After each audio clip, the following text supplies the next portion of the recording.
Okay, Travis, I think it's time. It is time for us to get going. Everyone, we are so excited that you are with us. I love that you make time for this during your lunch hour.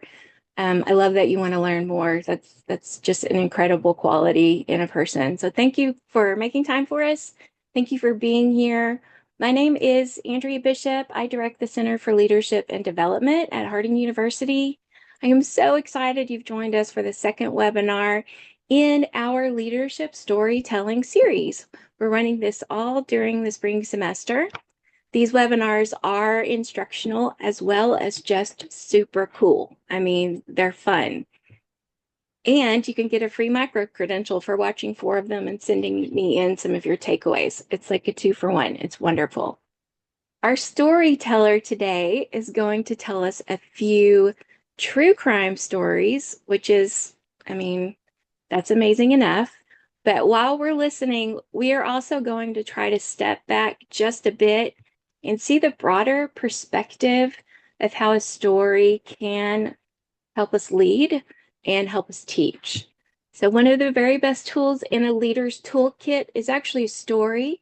Storytelling helps us forge connections, it helps with camaraderie. It can help us illustrate important points and serve as signposts for the destinations we're trying to get to. Stories are amazing, and we cannot overlook the fact that they have great power. So today, Dr. Travis McNeal is with us. I have to tell you, when I emailed him a few months ago, we had never met. We'd never met, Travis. Like, I totally emailed him out of the blue because I had been told Travis McNeil's a pretty cool guy. And I actually heard an undergraduate talking about one of his classes in forensic psychology. And I thought, ooh, that sounds super good.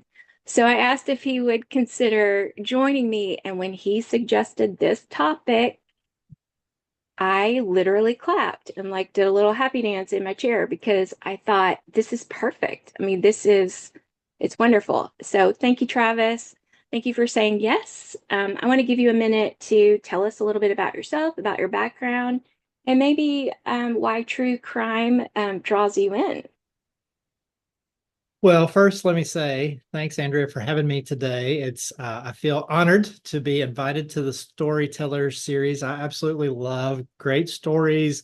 My wife and I love a great movie. I try to incorporate lots of stories into my classrooms because they are such good teaching tools. So I'm really honored to be here with you today and thankful for the invitation. I appreciate getting to talk about some of the things that I love. True crime has been a passion for me for a long time.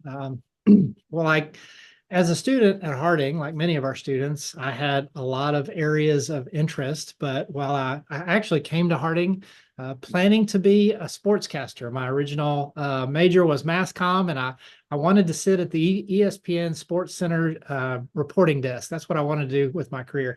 But once I got to Harding, I realized, oh, this is probably not the right career for me, and started looking at other options. And two things percolated to the top: law and psychology. I was fascinated with the criminal justice system. I was very interested in possibly becoming a lawyer. And my grandma said, there are way too many lawyers in this world. You don't need to do that. And so, you always listen to your grandma. So I didn't, Absolutely. Yeah. got to listen to grandma. And I took a general psychology class with Kathy Howard, and I got hooked on psychology. And so I started looking for how can I blend these two passions, criminal justice and psychology, and I found forensic psychology. And so I spent about 10 years in clinical practice before I came to Harding doing work as a forensic psychologist. I did evaluations of criminal defendants, mostly things like insanity defense cases and competence to stand trial. I worked with law enforcement. I testified in court cases. I did evaluations of law enforcement officers and officer candidates, and spent a good decade in the field. And it was fascinating. People who commit crimes, especially people who commit crimes that are also wrestling with mental illnesses, are just very interesting to spend time with. My job was often to evaluate them, and I really enjoyed that, the critical thinking, and all that went into that process. So that was my life before Harding, and I loved getting to teach about it. Since I've been at Harding, I incorporate in all of my classes stories about crimes and criminal defendants and things like that. But especially in my forensic psychology class that you mentioned earlier, we talk a lot about that stuff all through the semester, and it's just a lot of fun. Yeah, absolutely. Audience, we have that guy from the true crime like TV shows. We've got the guy who like tells us why things happened in the crime story. That's so fun. I'm so glad that you're here. Right. Um, we are going to try to get through, I think, three stories today. Right. So who are we going to start with? We're going to start with the Ann Presley case. This is Okay. a Arkansas, kind of semi-local Arkansas case that we'll start with Okay. today. So let me start by telling you guys a little bit about Ann Presley. This is a case that involved murder, burglary, rape, and theft. Ann Presley, you can see her there on the screen. Obviously, she's the one on the bottom. She was born in South Carolina, and during high school, her family moved her to Little Rock. And so she finished high school in Little Rock, and then she went over to Memphis. She got a bachelor's degree in political science from Rhodes College. And then after completing her college degree, Presley was hired by the ABC station, Channel 7 in Little Rock in May of 2004. She may look a little bit familiar to a few of you. She was on TV quite a bit in the early 2000s. She was a producer and a reporter for Channel 7 out of Little Rock. And she was a rising star in Central Arkansas. She was appreciated for her engaging personality, her communication skills. She was beautiful. She really had become a local celebrity for the Little Rock area and kind of throughout Arkansas. Well, sadly, a little over 4 years into her career with Channel 7, she's at home one night. She's single. She had gotten to bed early that evening because she had to be at the station early the next morning. October 20, 2008, Anne was at home asleep in her bed when a man broke into her home. He is believed to have gained access through a doggy door, cut into one of the doors of her house. His name was Curtis Vance, and you can see Curtis's picture there on the screen as well. And Vance assaulted Anne in her bed, and we will forego the details, but it was a brutal and devastating assault. Um, he spent a decent amount of time in her home, and then when he left, he stole her laptop computer, he stole her purse, which held her wallet. Um, she was supposed to be at the Channel 7 studios to host the Daybreak program at 5 the next morning, but she didn't answer her wake up call that morning, and her mother found her unconscious in her bed that day. She was taken to the hospital.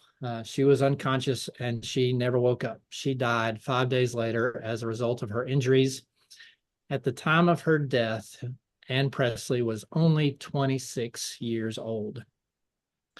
And ultimately, Curtis Vance was arrested for the murder, and he was charged with capital murder, burglary, rape, and theft. And DNA evidence proved that Curtis Vance was Presley's attacker, so he was easily convicted. Um, if you know anything about capital murder cases, you know that capital murder trials are a little bit different than the typical trial. And this is where this story gets really interesting. In a capital murder case, we have what's known as a bifurcated trial.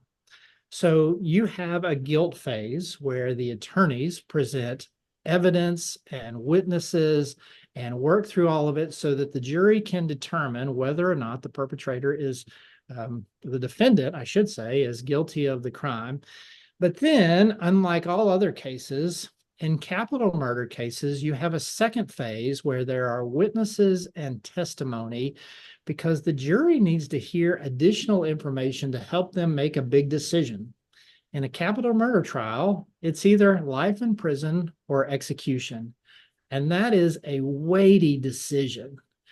And so you have this second phase, and this is why this case caught my attention. Um, in the second phase of this trial, Curtis Vance's mother was called to testify by his defense team. And she gets on the stand and she does something that you just never hear a mother do. She gets on the stand and she begins to talk about being a terrible parent. She says, I was an awful mother. I was abusive to my child. I treated him terribly through his time in his childhood in which I was raising him. And that sort of fascinated me. How many of you have ever known of a woman, a mother, stand up and say, I'm a terrible parent. I abused my children, or a father, anybody who stands up and says, I am a terrible parent. So as I'm watching this trial unfold, Vance's conviction was a no-brainer, right? The evidence was unequivocal that he was guilty, but I was very curious about how the sentencing was going to go. And so I'm watching this unfold and I see this testimony by his mom. And I think that is brilliant. Even though we never hear a mother say anything like that, she's trying hard to save his life. So we're talking today about lessons in motivation and responsibility. And I thought I'd start with this case because there's a lot to learn about kind of personal motivation for us. One of the things that we are strongly motivated toward in our lives is to make sense of the world, right?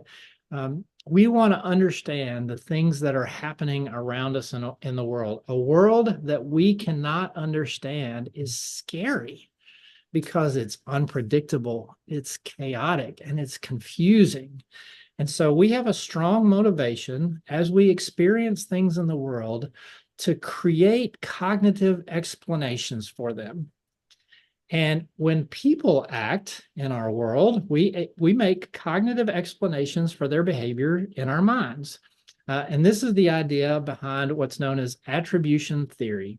Attribution theory simply states that as we think about other people, we tend to give causal explanations for their behavior. In our minds, we determine the reason for how they are acting, and that tends to go in one of two directions. We either focus on circumstances. As I'm watching you, I'm attributing your behavior, attribution theory, I'm attributing your behavior to environmental circumstances that are influencing you, or I'm going to attribute your behavior to your character. And so we call these dispositional and situational attributions. As we watch people act, we either say they did that because they have a certain type of disposition, or they did that because they have a certain type of situation that's influencing them, right? And so what was happening in this trial was Curtis Vance's mom was trying to get the jury to look at Curtis and make a dispositional attribution. She wanted the jury to look at him and say, this guy did terrible things, but he did terrible things because he was raised in horrible circumstances by a terrible, abusive mother, right?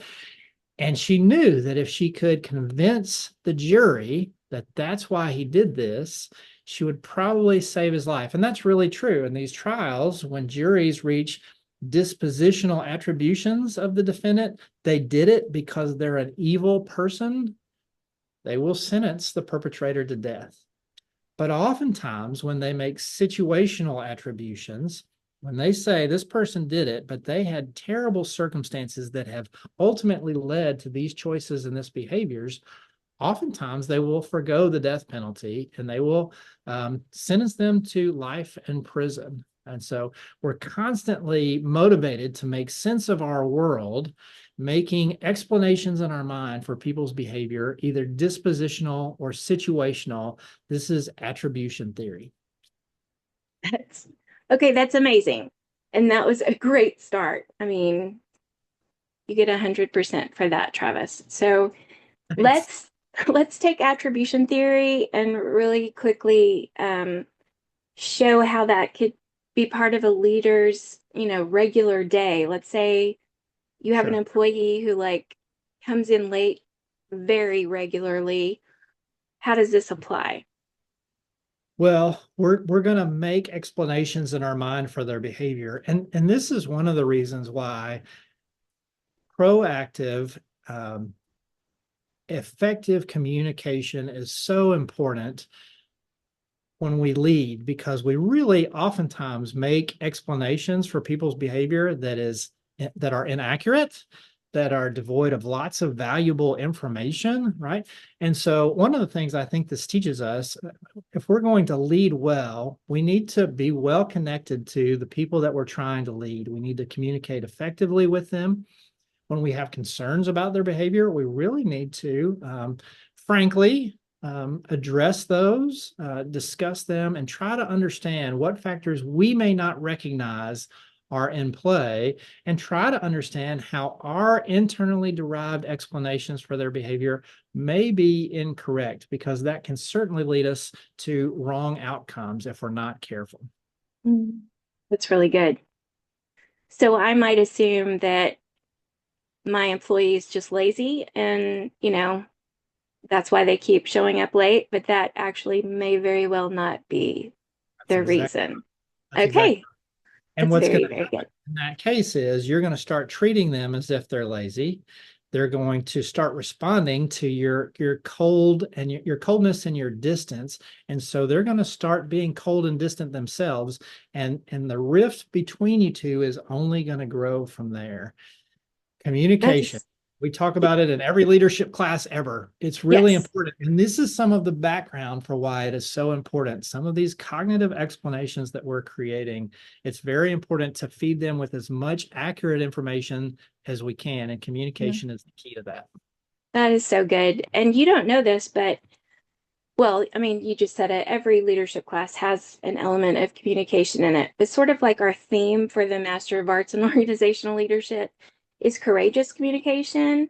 And the motto is communication is leadership, leadership is communication. Like it's just a circle. And you just confirmed all of that, which is nice. Very good. Sure. So Okay. many, and it worked in this case. Yeah. Curtis Vance, we got to close up the story here. Curtis Vance was sentenced to life in prison without parole. His mom's effort to convince the jury to make a situational attribution, giving them this information about his history, it probably saved his It life. worked. Yeah. That's amazing. Okay, let's go to number two. Who are we talking about next? Okay, so our second story today is the Jill Carroll case. We're going to go for a little international intrigue here. This is another case with murder, kidnapping, and terroristic threatening. This is a name that for some of you might be familiar. It was in newspapers all over the country, but it's been a while. So let me tell you about Jill Carroll. You can see her there on your screen. Jill was born in Detroit in 77 and grew up in Michigan. She was very bright and capable as a child. She went to the University of Massachusetts at Amherst and earned a degree in journalism, finishing there in 1999. And after college, she was quite successful. She landed a job reporting for the Wall Street Journal. Well, as many of you know, in 2003, the United States invaded Iraq. And the reason for this was supposedly to disarm weapons of mass destruction and to end Saddam Hussein's support for terrorism and to help the Iraqi people have a free and democratic nation. Most probably, this was retaliation for September 11. We came to believe that there was enough that had happened in the planning and the carrying out of the September 11th attacks, that happened in Iraq, that we wanted to go in there and retaliate against some of the enemies of the United States. And so we did. March of 2003, we invade.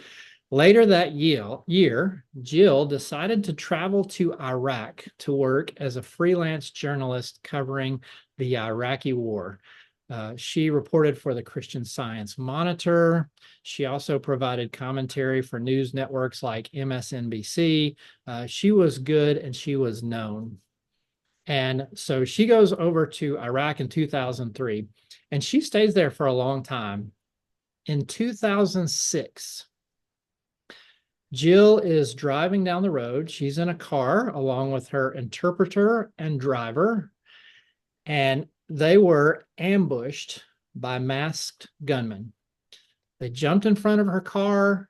They pulled the driver out, kind of shoved him out of the way. They jumped into the car. They drove off with Jill and her interpreter in a matter of seconds.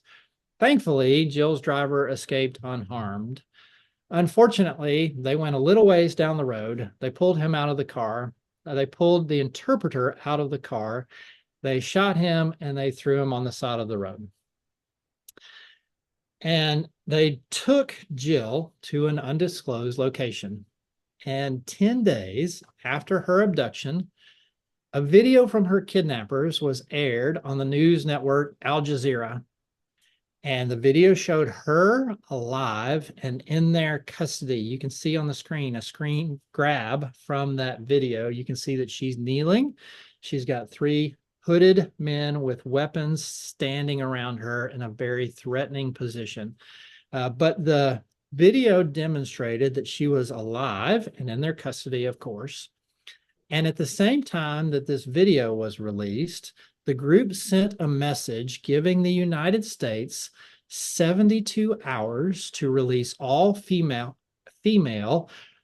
prisoners of war in Iraq. And they said, if you don't release the Iraqi prisoners of war that you have in your custody, we're going to kill Jill Carroll. You've got 72 hours. Now, this was all over the news, all over CNN. Her father was on the news pleading for her life, all of those sorts of things. Well, you guys all know that the US's policy on situations like this is that we do not negotiate with terrorists. And so the US took some diplomatic and other channels to try to find and recover Jill, but they did not. But they did not release the prisoners of war either. And things went quiet. Nobody really knew what happened to Jill Carroll for a while.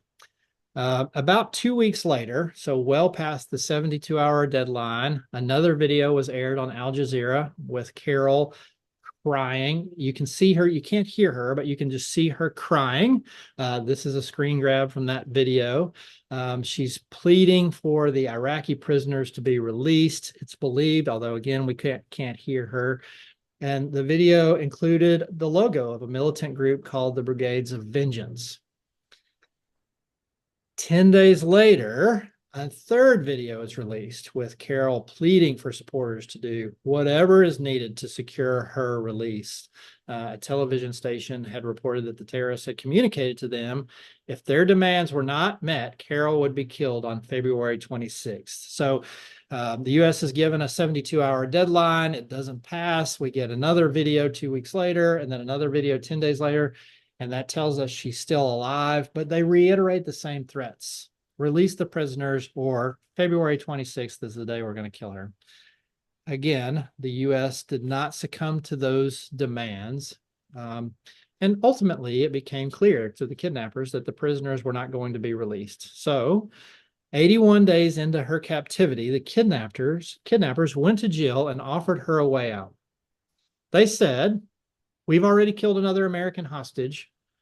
If you will make a video criticizing the United States and its occupation of Iraq and praise the insurgents, the Iraqis, as good people, we'll release you. Okay, so she's now been held in custody 81 days by these very threatening people. Obviously, she's very emotionally upset by the experience based on the videos. Her friend has been killed right in front of her at the moment of kidnapping. A very threatening, hostile experience, a terrible trauma that she's dealt with. So she did exactly what she said. She made a video and she criticized the United States. She criticized President Bush and she praised the Iraqi people and said, these people are wonderful. And then the next day they released her. She ended up walking into Sunni Iraqi Islamic Party offices in Western Baghdad, and she was fine. And shortly thereafter, she comes home to the US. And after she has been released, the video that she makes gets released. And so people everywhere see this, and she comes home to the US as this video is being released. Well, you want to guess how Jill Carroll was received on her return to the United States? She was criticized heavily, especially by conservative bloggers and commentators. They said, this woman is a traitor. She shouldn't be allowed back in the United States. Send her back to Iraq, right? She said all of these, they said all of these kind of things about this woman, and they were obviously disregarding the situational pressures on Carol and concluded that she was a traitor. She later released a statement and she said this, quote, during my last night in captivity, after 81 days of this threatening captivity, by the way, during my last night in captivity, my captors forced me to participate in a propaganda video. They told me I would be released if I cooperated. I was living in a threatening environment under their control, and I wanted to go home alive, so I agreed. Things that I was forced to say while captive are now being taken some as an accurate reflection of my personal views. They are not. This story really caught my attention because of the response by so many people. It is really obvious that this woman was in horrendous circumstances and essentially said what she was told to say to save her own life. Yet, as she returns home, many people just presume that this is who she is, right? So we've been talking about attribution theory already, and this plays right into the Jill Carroll story as well. We want to make explanations of people's behavior so that we understand the world around us. But when we make those explanations, we have a strong tendency to make inferences about their character, to make dispositional attributions, and to ignore or disregard or simply remain unaware of situational factors that are heavily influencing Mm. their behavior. This is what's known as the fundamental attribution error. We minimize situational circumstances, maybe because we can't see them well, and we way overestimate the impact of personal disposition. Wow. That's a good one. I mean, they're obviously they've both been great stories. How do we apply the fundamental attribution error Right. to a leadership situation? Can you give us an example of that? Well, your example earlier was a perfect one, Andrea, because you talked about the employee that's coming in late. And our natural tendency in that case, when we have somebody that's doing something like that, that's maybe not getting their work done on time, that is coming in late, that's doing other things that are problematic on the job, our first instinct, because of this tendency, is to presume that they have aspects of their personality or character that are driving them to do this. You're not responsible. You're not conscientious. You don't respect me and what I'm trying to do here. Mhm. You don't value the opportunity to work here. We have a tendency to make those dispositional attributions, and a lot of times there are circumstances going on that we have no idea. Maybe the employee that's coming in late every day is doing it because they have a couple of foster kids at home and it takes a really long time to get them ready because their behavior is not so great. And then they have to get them to childcare. And maybe they're coming in late because they're doing wonderful things for people in their lives. And it's really not because they're irresponsible or disrespectful. But because we can't see any of that, we jump to the conclusion that this person is being driven by character-based motives. Mm. exactly the person I want on my team. They care about other people. They're investing way more than they have to. They're conscientious, right? But we can't see as the leader, I can't see any of that. So now I make presumptions. And again, once I start to make presumptions, that's dangerous because that's going to affect how I interact with and respond to that person. Mm. Uh, and I'm going to treat them in negative ways that are going to start to make them not want to be responsible because they don't feel like I'm respecting them. Right. We rarely give enough weight to environmental variables as we seek to understand the behaviors that we're of the people we're working with. Yeah, that's really good. I'm going to take just a minute. Audience, if you have a question for Travis, please use the chat for that, and we're going to make time for that at the end of the call. Or a comment, or, this is something that you want to share with us. That's what the chat is for. I think we have time for your last one. Are you ready Great. for that one? Ready to jump in. Okay, what's this one?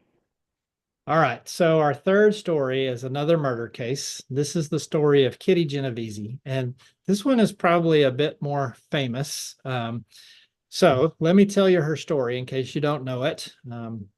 Kitty Genovese, born in 1935 in Brooklyn, New York. Her name was Catherine, but everybody who knew her called her Kitty. And she lived a relatively ordinary life. She was the oldest of five kids. Her father ran a coat and apron supply company.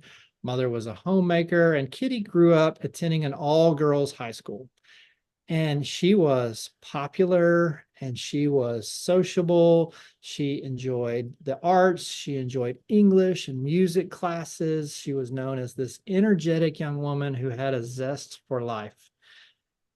After Kitty graduated from high school, her parents decided to give up city life and move to the suburbs of Connecticut. But Kitty was an outgoing and adventurous and socially active person. She loved city life. And so she stayed behind and got her own apartment in Queens. And she worked a variety of different jobs, trying to save up enough money to fulfill her life dream. She wanted to open an Italian restaurant. Unfortunately, Kitty would never realize her dream. On her way home from work in the early morning hours of March 13th, 1963, Kitty lived at the time in an apartment in a neighborhood called Kew Gardens in Queens, New York. Her apartment was on the second floor of a two-story building that had shops and stores on the first floor, a vibrant area of Queens, apartments on the second floor. She parked her little red Fiat in a parking lot near her apartment, and she began her short walk along the sidewalk in front of the stores to her front door. She had only parked about 100 feet away from the door that led to the staircase where she could access her apartment. But as she got out of her car, so did another man who had followed her home. He had parked nearby in the parking lot. He approached her quickly. Kitty recognized that she was being followed and she ran. But Winston Mosley, the man you can see on the screen there, he caught her and he stabbed her twice in the back with a hunting knife. Around that time, one of the neighbors actually yelled because obviously Kitty is crying out at this point in pain and desperate for help. One of the neighbors yells out, "Let that girl alone." And Mosley initially runs away, but Kitty was too seriously injured to get all the way into her apartment. She cried out for help as she crawled slowly around to the rear of the building, trying to hide. She collapses there in a hallway, and 10 minutes later, Mosley actually comes back and is looking for her because he knows he's wounded her very badly. He finally finds her behind the building. He stabs her several more times and he rapes her. He steals $49 from her and he runs away. At this point, Kitty is now seriously wounded, but she's not dead, and she cried out for help for more than half an hour. For more than half an hour, this poor young woman is screaming for help. And she's finally discovered by a friend not long after the attack is over. That an ambulance is called. She's taken to the hospital. At this point, it's just too late, and Kitty died from her injuries. What's probably most disconcerting about Kitty's story is that there were numerous people in those apartments that line the street, and several heard her cries for help. Possibly as many as 38 people heard this woman screaming for her life, and none of them came to help. Hmm. None of them came to help. And so this crime made headlines. In the following weeks, newspaper headlines captured the country's dismay. Why did no one help this hardworking, attractive, vivacious 27-year-old woman that was in such desperate need of assistance? The New York Times initially published an article claiming that 37 witnesses saw or heard the attack and no one came to help. Now, that article was later revealed to have overestimated the number of people who heard and probably underestimated what people tried to do on her behalf. There were some people who tried to help, trying to call the local police. At this point in time, there was no 911 system. Did you know that at least part of the reason why we now have a nationwide 911 system is this case, right? Before Kitty Genovese, people just called the operator to get the local police station phone number. But it is clear that nobody came down, nobody helped her. And so the country, we were all baffled, right? Why did no one come and help this poor woman that was in such need of assistance? Why didn't anyone come to her aid? Psychologists have this kind of launched a series of research studies in the field of social psychology. All of a sudden, everyone wants to understand, why did no one help Kitty Genovese? In particular, two social psychologists by the name of Bibb Latney and John Darley did a whole series of experiments on helping behavior after Kitty's death, and several others have since that time. And what they have found is that the best answer here is something called diffusion of responsibility. We're talking today about motivation and responsibility. When do we choose to take responsibility, to engage, to help, to get something done, right? The idea of diffusion of responsibility is that when there is someone that needs help, we tend to assume that somebody else is going to provide the assistance. When there is something to be done, someone else will take care of it. What really was a huge detriment to Kitty Genovese was actually that so many people heard her need for help. If 37 people hear this woman crying out in pain, what is happening is probably every single one of them is thinking the same thing. Someone else is going to take care of it. The responsibility to engage and to help is diffused across all 37. And this is one of the things that's come out of these studies. Researchers have found that if someone is in need and they can stage a situation where there's a person in need and there's only one person available to help, people help, right? We will help because now 100% of the responsibility falls on our shoulders. But if just one other person can help, then our sense of responsibility drops almost effectively from 100% to 50% immediately. And then you get one other person in the picture, and now we're well below 50% chance of responding to that situation, right? And so we see this diffusion of responsibility. Latney and Darley did some interesting experiments. They would put students in a room and they would start pumping smoke under the door to see if they would recognize this is an emergency and do something about it. And if there's one person in the room, they immediately run and get some assistance and bring people in to help put out the fire. But if there's three people sitting in that room, they will glance at each other, they will look around, but as they all three sit there, they will wait for somebody else to do something, right? And so they'll sit there coughing and choking on the smoke in the room before doing anything. And it's because if I'm one person and the other two of you aren't doing anything, then we're establishing a norm that this is not an emergency and we don't need to do anything. So I'm taking my cues from you, you're taking my cues from me. We all are waiting for somebody else to do something and nobody's doing anything because we think, well, if something needed to be done, somebody else would do it. And we all do this, right? You're sitting in church and the children's ministers get up in the pulpit and say, we need somebody to help in the nursery next Sunday. And you've got 300 people in the room, more than enough people to cover the nursery. And not one single person volunteers because 300 people are thinking somebody else will do that. Somebody else is more qualified. Somebody else would be better at that. Diffusion of responsibility is probably why Kitty Genovese died.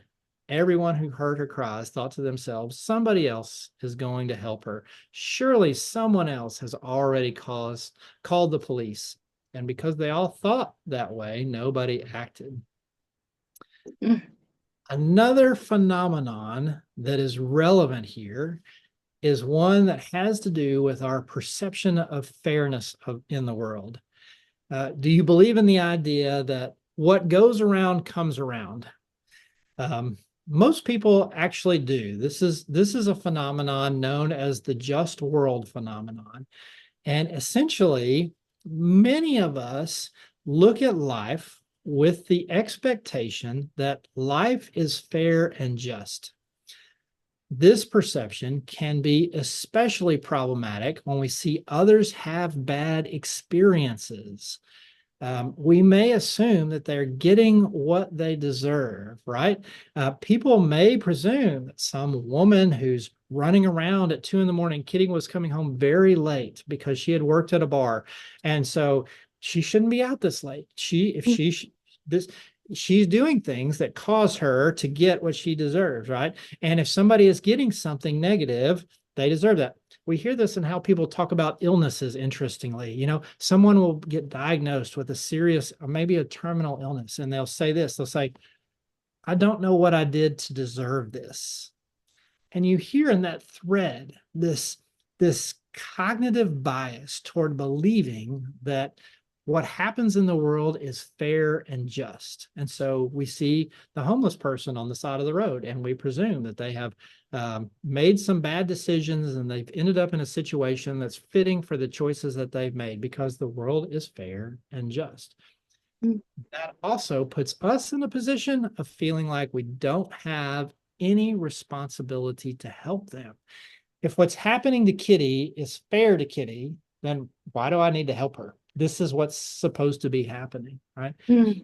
So we see in Kitty Genovese's case, we see diffusion of responsibility, right, where people don't help because they're waiting for somebody else to do it. And we see the just world phenomenon where people likely are not helping because they think she has made her bed, she's going to have to lay in it. She shouldn't have been walking around the streets of Queens late at night. This was inevitable, right? Right. A fascinating case. Well, I think as the two professors who are talking right now, we definitely want our audience to take away their vocabulary words from the lesson. So we've Right. got those up on the screen. I took a screenshot of this earlier because it's something that I want to look into more. So other people may want to do that as well. Thank you for wrapping that up for us.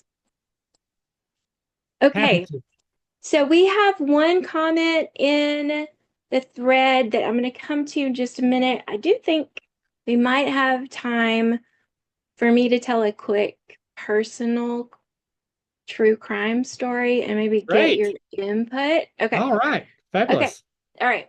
So I was born in Oklahoma, and like most Oklahomans, I have Native American heritage. My granny, Birdie, was Cherokee.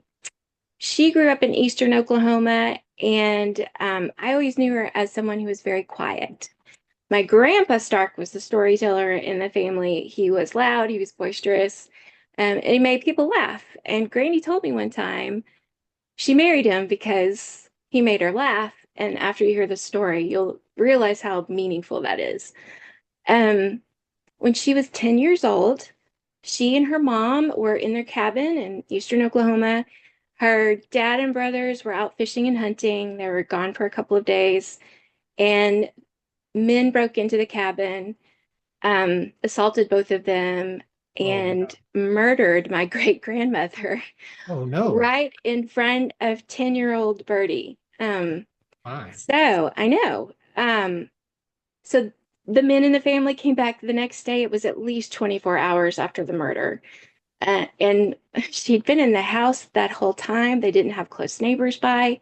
They came home to a crime scene and a very traumatized little girl. Bet. And I think hearing that story, I was just a little bit older than 10 when I heard that story for the first time. I didn't know what assault meant. Like, I didn't get all of that. But man, like when you know someone who's been hurt, I think that that really compels us to look into this sort of thing more and more. And I think that's why I'm so interested in true crime. I mean, I feel like if you've heard or you've experienced or someone you love has experienced something, you want to try to make sense of it. And maybe we're looking for other stories to give us that insight. So that's my story. What's your feedback? Well, that's awful. A terrible, terrible tragedy, right? And when we talked about making sense of the world being one of our biggest human motivators, one of our other biggest human motivators is affiliation, acceptance, connection with other people. And so obviously there's a tremendously strong relationship there that is lost. And I think probably what I would think most about is the recognition of how ephemeral and how quickly we can lose relationships, connections, and connections that are very important to us, right? I suspect that going forward, Birdie um, valued the relationship she had probably more than typically a lot of us do. And minimize some of the more trivial things in life that maybe we take too seriously at times would be my guess. Um, but oh, I had a thought and I lost it. But I suspect that she wondered for a long time, why did this happen? Why did it happen to us? Why did it happen to my mother? It probably seemed very unfair, and that doesn't jibe with how we think about the world, the just world phenomenon. When things happen to us that are not fair, it really bothers us and it Mm, distorts it kind of stirs up our broader conceptualization about the world and how it's supposed to work, especially for someone so young, right? And many crime victims, whether they were the victim directly of the crime themselves or it impacted them, they spend a lot of time and money trying to understand the perpetrators. They want their day in court. They want them to have to tell their story. They want to see the case files from the investigation. They want the investigators to mm. tell them everything that they know about what's happening because we have such a strong motivation to try to make sense of the world. And I expect that was very difficult in this case. I mean, I would be surprised if the perpetrators were caught. I have no idea, but Yeah, they weren't, but they did find out later, and I failed to tell you this, that they were not the only Native American family that had been affected in the area. So this okay, group of men was targeting a specific group of people. right. Um, and so I think that, I mean, this is interesting, and I'm going to throw it out there, and then we're going to ask our audience for more comments. But um, my granny never wanted her children, 5 children, with my grandpa, who was white.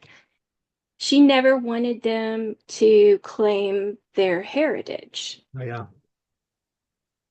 Yeah. I Wanted mean, to protect them from being targeted like she yeah, experienced. That becomes such a fear, right? right. Obviously, this is a moment that induces trauma and fear that's going to affect your life going forward Yeah. irrevocably. Yeah. So, Mm. terrible tragedy. Yes. Lauren Boone has given us a comment. Diffusion of responsibility seems like the explanation for why committees and group project type things often don't get anything done without strong leadership and everyone taking a specific role. I think that's very much true, right? That's one of the reasons why you should always keep committees smaller. Mm, You should include on committees people with specific needed either information or skills. Um, Everybody should be assigned responsibilities. Committees function better when we know the people well and we have investment with them because we feel more responsible to those people.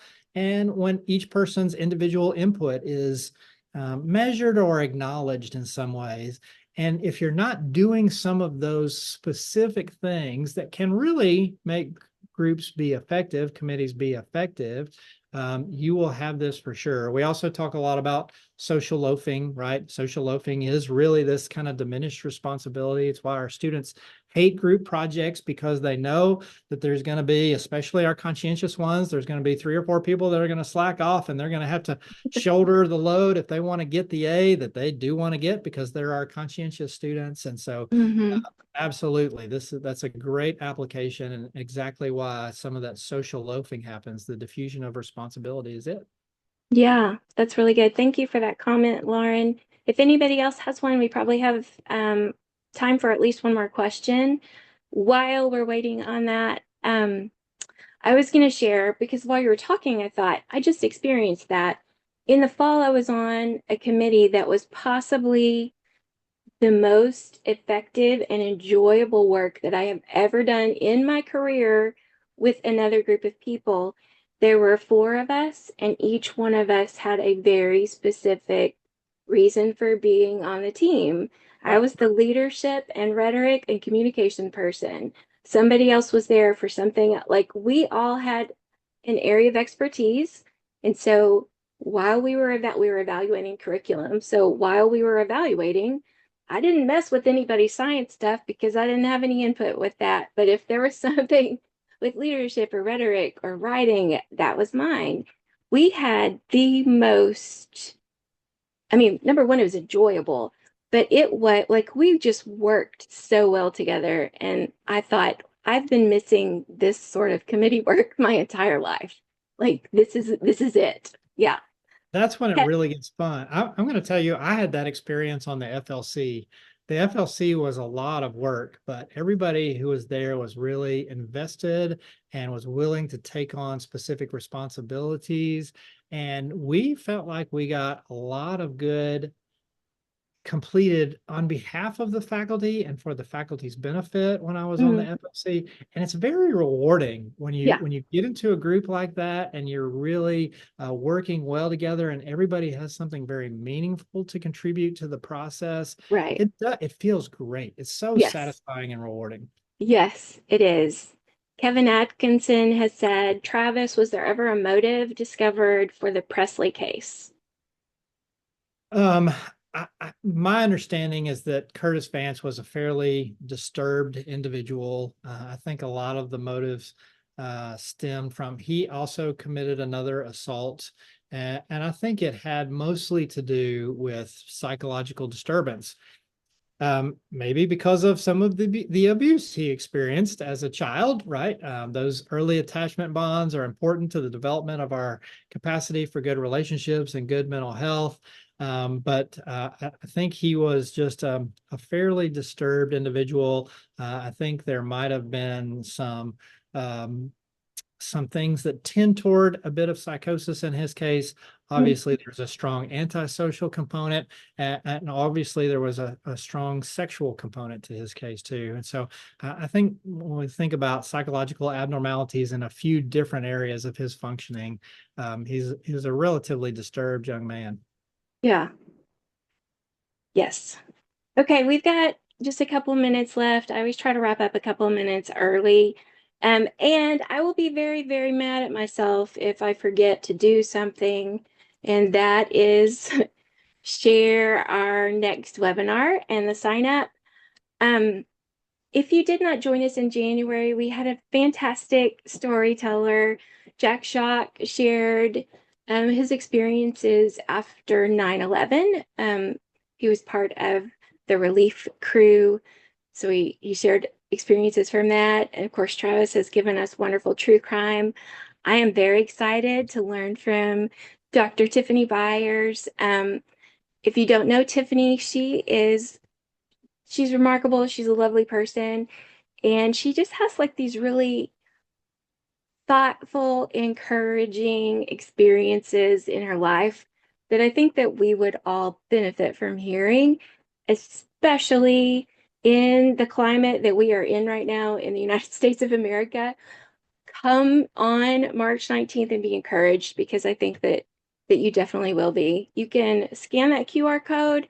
You can also email me at maol@harding.edu and I can give you the information for that. Well, Travis, I think it's about time for us to wrap up. Do you have any closing thoughts? Um, First, thanks again for inviting me, and thanks to everybody who attended today. This is fun stuff to talk about. I'm fascinated by, like I said at the beginning, crime and trying to learn lessons from crime. I think my challenge is seek to recognize these things, as many of you who are listening are leaders or aspire to be leaders. Seek to recognize these things in yourself first, and you'll see them in others more readily. But if you can find how that you are employing attribution theory, that if you're succumbing to the fundamental attribution error, and we all are, if you are allowing diffusion of responsibility to let you avoid taking responsibility for things, that's one characteristic of a great leader is, willing to take responsibility and move a charge forward. And the just world phenomenon, looking for these things in your thinking can really inform you about how you're leading, how you're approaching the world, and how you're responding to other people. So I hope you find it very helpful. I think you'll be surprised how much you'll see that stuff cropping up in your life and you're thinking about the world as you look for these ideas. That was wonderful. That was a perfect wrap up.